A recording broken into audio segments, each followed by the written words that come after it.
viewers, the latest news about Ethiopia, Amhara, and Tigray region is that, according to the latest reports, the Ereatrian army is reportedly obstructing the work of the African Union Monitoring, Verification, and Compliance Community in Tigray. The president of the interim administrator of Tigraye, Getachew Reda, said that Eritrean army is obstructing the work of the African Union Monitoring, Verification and Compliance Committee in Tigray.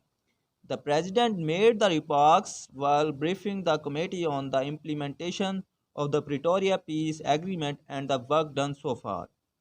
President Getachew called on the international community to intensify its pressure to withdraw the invading forces from Tigray and return the displaced people to their homes. He said the Tigray government is implementing the Pretoria Peace Agreement in accordance with the agreement and urged the international community to contribute to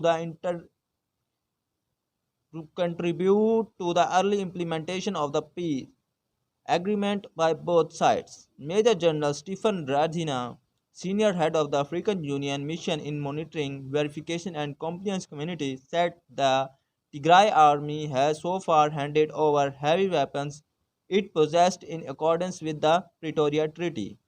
The committee will travel to West and South Tigray in June to observe the presence of invading forces outside the Ethiopian army, he said.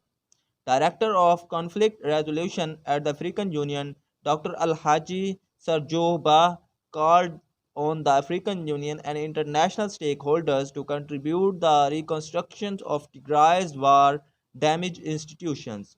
He said the African Union will work to ensure justice for the crimes committed during the Tigray war and to ensure reliable peace and development as a country.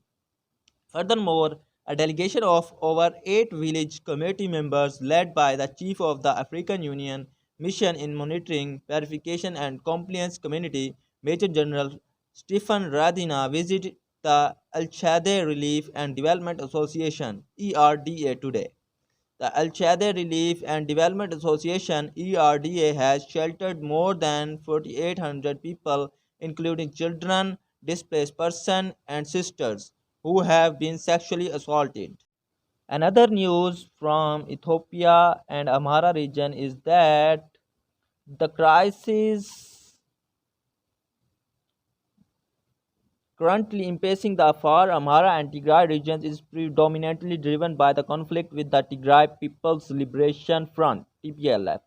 Specifically in the Afar and Tigray regions, the crisis, while ongoing, has not shown any marked escalation in the severity or complexity.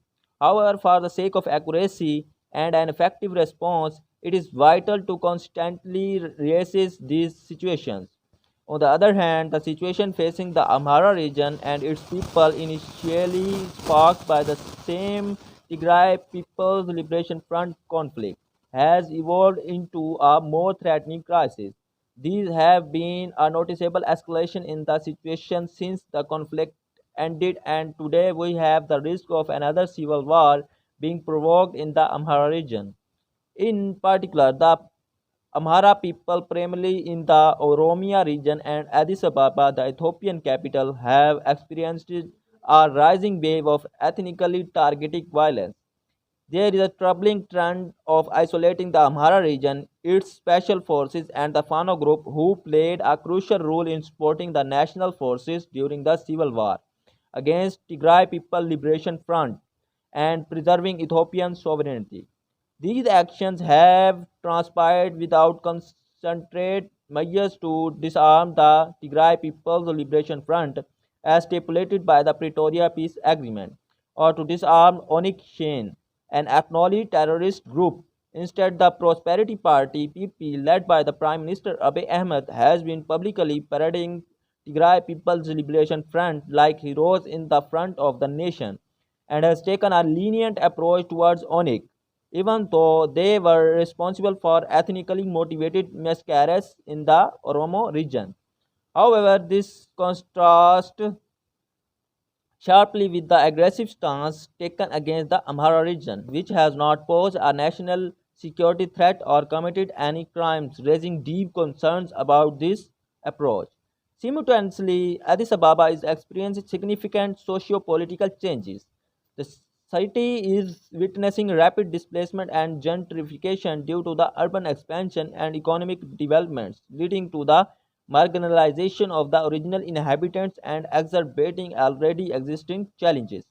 In this context, comparing the Afar and Amhara regions or any of the regions you have listed in your chart reveals a clear disparity in the magnitude of the crisis.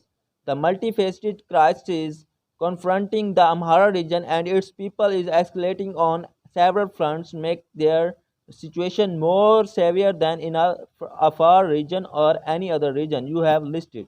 It's also worth noting that the Amhara people constitute one of the Ethiopia's largest ethnic group with a population exceeding 3 million dispersed throughout the country.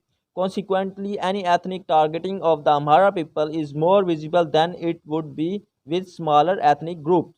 Give these differences, it's clear that the crises affecting the regions you listed out in your chart prosperity equal are not proportionality equivalent at present. This requires differentiated strategies and intervention for each region to effectively address their respective crises.